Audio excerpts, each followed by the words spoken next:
इचाक प्रखंड के आरा गांव में वन विभाग ने रास्ते पर काट दिया ट्रेंच। हजारीबाग जिला मुख्यालय से लगभग 25 किलोमीटर दूर इचाक प्रखंड के आरा गांव के सैकड़ों ग्रामीण शहर से कर चुके हैं। दरअसल जिस रास्ते का उपयोग गांव वाले 100 साल से अधिक से करते आ रहे हैं, उस रास्ते पर वन विभाग ने ट्रेंच काट दिया है, जिससे लोगों का आवागमन बाधित हो गया है। आलम यह है कि शहर से उनका संपर्क भी टूट चुका है। गांव के लोग बताते हैं कि दूसरे रास्ते से आने में काफ़ी परेशानी का सामना करना पड़ता है। बरसात के समय वहां सड़क बेहद ख़राब हो जाती है। दरअसल वह ज़मीन वन विभाग की है। आरा, फुमरी, मंडवा समेत आसपास गांव के ग्रामीण की मांग है कि आने जाने के लिए वन विभाग थोड़ी सी जगह दे दे ताकि गांव वालों को सहूलियत हो सके।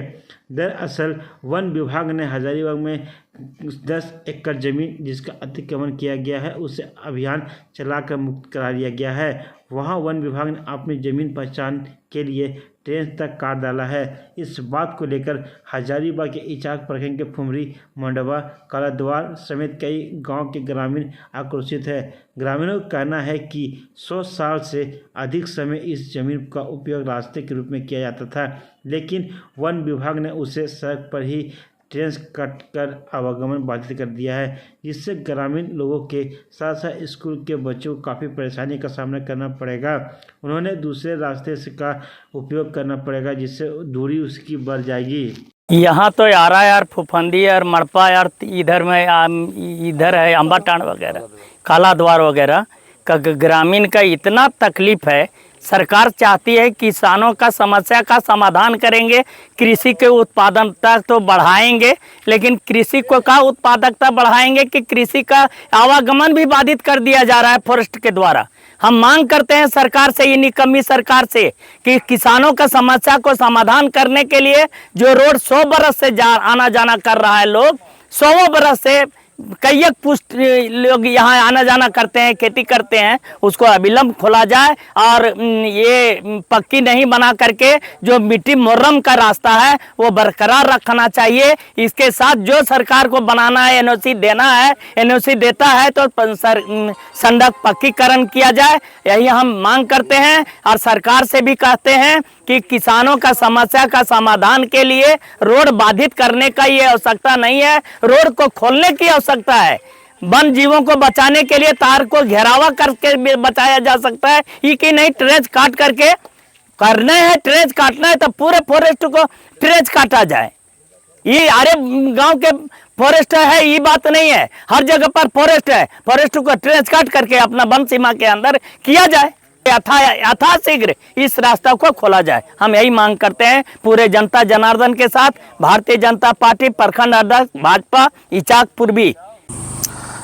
देखिए, जब हमको सूचना मिला यहाँ के बारे में कि वन विभाग के द्वारा ये रास्ता काटा गया है, तो हम यहाँ आए तो हमको यही समझ में आया, जो लोगों से संपर्क किया और सुना कि ये 100 साल से ऊपर से ये रास्ता बनी हुई है और ये कोई पक्की सड़क नहीं है, ये कच्चा सड़क है। और यहाँ पे जो आरा गांव है, आरा गांव में दलित बस्ती भी है, दलित लोग भी हैं बहुत सारे, तो वहाँ के बच्चे पढ़ने के लिए फुफंदी आते हैं, तो वो बाधित हो गया इस रास्ता काट डालने से।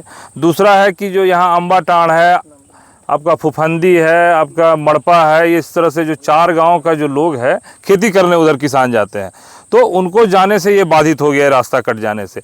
मेरा ये प्रशासन से, जिला प्रशासन से मांग है कि ठीक है, इसको कोई पक्का सड़क नहीं करना है, लेकिन जो कच्चा सड़क जो 100 साल से लोग आते जाते थे, तो वो अविलंब चालू किया जाना चाहिए। लोग बीमार पड़ते हैं तो वो कहाँ से जाएंगे आएंगे। और बहुत मामूली 200-300 मीटर यहाँ फॉरेस्ट विभाग का लोग बता रहे हैं जैसा कि ज़मीन है, तो ये रास्ता को अविलंब चालू किया जाना चाहिए ताकि इधर के ग्रामीण उधर खेती करने जा सके, उधर के बच्चे बच्चियाँ जो हैं, दलित बस्ती है, बच्चियाँ यहाँ पढ़ने आती हैं, उनको पढ़ने के लिए यहाँ पे हाई स्कूल में आ सकें। यही हमारा मांग है कि जल्द से जल्द इस रास्ता को चालू किया जाए। देखिए, फ़िलहाल इस मामले में, इस सड़क के विषय में हम कहेंगे कि हमारा जो फुफंदी गांव के किसान हैं वो आरा खेती करने के लिए आना जाना करते हैं, और ये जो सड़क के जो जहाँ अभी ट्रेंच कटा हुआ है जो आप देख पा रहे हैं, यह मड़पा और आरा के सीमाना के बीच में है। ये डाढ़ा पंचायत के अंतर्गत आता है। आरा गांव के कुछ चंद लोगों के साजिश से वन विभाग के माध्यम से ये ट्रेंच कटवाया गया है, जबकि ये 100 साल से पुराना सड़क है हमको लगता है कि हम लोग जिसमें जन्म ने लिए थे उस समय से इसी सड़क से आना जाना करते थे। आरा गांव के भी लोग इसी सड़क से आना जाना करते थे। और ये सड़क कटने से बच्चों को भी परेशानी हुई है स्कूल आने में, वहाँ के किसानों को भी परेशानी हुई है आने जाने में। अगर कोई बीमार पड़ जाता है तो उसको कहीं ले जाने के लिए मजबूरी होता है, ट्रेन पर लाना पड़ता है और ट्रेन पर ही इलाज करके फिर वापस ले जाना पड़ता है। ये स्थिति उत्पन्न हो गई है। तो हम तो चाहेंगे, आपके माध्यम से हम प्रशासन को कहना चाहेंगे, जिला प्रशासन को, कि इसको इस जगह पर जांच कर सही जांच पड़ताल करते हुए इस रास्ता को अविलंब चालू करवाया जाए, ताकि यहाँ के बच्चों को भविष्य में किसी तरह का समस्या नहीं हो पढ़ा लिखन करने में, और यहाँ के किसानों को किसी तरह का दिक्कत नहीं हो खेतीबाड़ी करने में। अभी जो समय आ गई है, खेतीबाड़ी करने का समय आ गया है। अगर खेतीबाड़ी नहीं होती है तो उसकी समय जो भौतिक स्थिति है, दयनीय स्थिति उत्पन्न होगी, इसकी जवाबदेही फिर जिला प्रशासन होगी। और ये अभी तो यहाँ पे आरा का जो स्कूल है हम लोग का, वो 1 से 5 क्लास तक है। उसके बाद बच्चों को फुफंदी स्कूल आने जाने में भी परेशानी होती है। अभी ये गड्ढा पार करके इतना पार करके जाना पॉसिबल नहीं है बरसात के दिन में। बस यही सब कारण है। पहले किधर से क्या कुछ आवागमन? पहले तो इधर ही से तो आवागमन था। अभी क्या समस्या और उत्पन्न हुई? अभी और बीमारी होने के बाद अभी ये हमारे चाचा हैं, इनका तबीयत खराब और डॉक्टर यहाँ आना पड़ा, डॉक्टर को और उनको लेके आना पड़ा यहाँ पे। देखिए बरसात होता है, बारिश होती है, खासकर उस समय क्या झेलना पड़ता है? यही सब बीमारी और आवागमन में परेशानी। हम लोग को और भी कहीं जाना पड़ता है, हॉस्पिटल भी जाना पड़ता है, तो उधर ही से जाना पड़ता है। अभी इसको खुलना चाहिए। और क्या नाम हुआ? प्रतिकार्यन। देखिए, ये यारा गांव रेवन्यू विलेज है और मड़पा गांव है। लोग आना जाना करते हैं। इसमें MPS स्कूल भी है 1 to 5। और इस प्रकार से वन विभाग के द्वारा जो ट्रेन काट दी गई है रोड में, यह एक दुर्भाग्य की बात है। हमने बात किया हूँ, मुखिया प्रतिनिधि डाढ़ा के होने के नाते ACF से मैं बात किया, और मैं DFO से हमने बात भी किया, फॉरेस्टर से भी हमने बात किया। तो उन्होंने यह जवाब दिया कि पॉसिबल नहीं है। लेकिन ये दुर्भाग्य है, अगर ये रास्ता अगर बंद नहीं हो, चालू नहीं होता है, जो ट्रेन देखिए जो कोड़ा गया है, तो इससे ये दिक्कत होगा कि वहाँ जो ग्रामीण जनता लगभग 60 घर है, जिसमें हरिजन भी लोग हैं लगभग 30 घर। उन लोग को शादी ब्याह या किसी प्रकार से किसी का तबीयत खराब हो गया तो आवागमन में उन लोग को बहुत दिक्कत होगा। और अगर दिक्कत होता है, किसी प्रकार से नुकसान होता है जान की, तो ये वन विभाग जिम्मेवार होगी। देखिए, वन विभाग के द्वारा ये जो पर्यावरण सुरक्षा के लिए जो ट्रेंच खोला गया है, ये बहुत ही अच्छा पहल है। इसमें ये जो ग्रामीण क्षेत्र में जो पहल किया गया है पर्यावरण बचाने को लेकर के, इससे हम लोग खुश हैं, ग्रामीण लोग भी खुश हैं। लेकिन बात ये मामला होती है कि सरकार या विभाग का जो है अपना एक दायित्व बनता है कि जो मुख्य पथ है, जो 100 वर्षों से लोग आवागमन करते हैं, तो उसके लिए जो कच्चा ही सड़क था, तो उनको जो है एक रास्ता देना चाहिए था, एक छोटा सा जगह छोड़ना चाहिए था, ताकि ग्रामीण लोग को किसी प्रकार की परेशानी नहीं हो। अगर सरकार या विभाग की अगर बात करें तो आप पर्यावरण के दृष्टिकोण से सुरक्षा के लिए एक कदम उठाएं तो अच्छी बात है, लेकिन आपको कहीं ना कहीं जो दो ग्रामीणों के बीच में जो आवागमन का जो मामला है उस पर भी ध्यान रखना चाहिए था। अगर आप इस पर नहीं कर रहे हैं तो ये आपका गलत है और इस चीज़ के हम लोग खिलाफ़ हैं और आपसे मांग भी करते हैं कि जो आवागमन का जो रास्ता है उसके लिए कच्चा सड़क दिया जाए। इस मामले में वन विभाग का कहना है कि ग्रामीणों ने 10 एकड़ से अधिक जमीन अतिक्रमण के लिया गया था, जहां धान समेत अन्य फसल की खेती हो रही थी। ग्रामीणों ने आम बगीचा भी बना लिया था, इससे अतिक्रमण मुक्त कराया गया है। पदाधिकारी का यह भी कहना है कि अगर ग्रामीण उससे भूमि का उपयोग सड़क के रूप में करना चाहते हैं तो इसकी सूचना दें और वन विभाग से NOC प्राप्त करें। उन्होंने यह भी कहा कि आने जाने के लिए मनाही नहीं थी, सरकारी ज़मीन को अतिक्रमण करना गैरकानूनी है।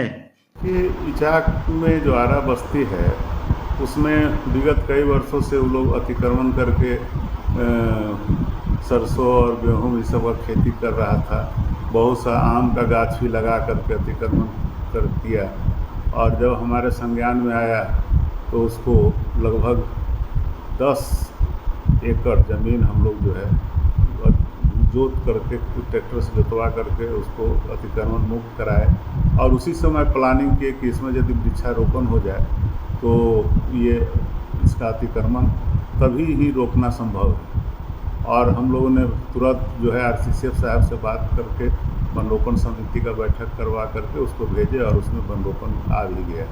और वन रोपण आ गया, हम लोग ट्रेंच करवा दिए हैं। अब उन लोग को लग रहा है कि ये ट्रेंच जब हो गया है तो हम लोग फिर अब उसमें घुसेंगे कैसे, तो वो लोग एक बहाना बना रहा है कि ये वाला रास्ता है, जबकि उसका अल्टरनेटिव रास्ता है।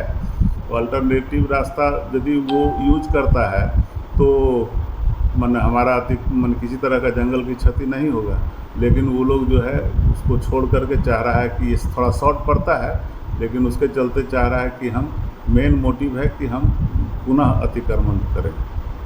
ये प्रावधान है, कई वर्षों से अवैध ढंग से आ रहे थे तो अवैध अतिक्रमण नहीं करना चाहिए था, आने जाने का ही कार्य करते, तो उसके साथ अतिक्रमण भी करना शुरू किए।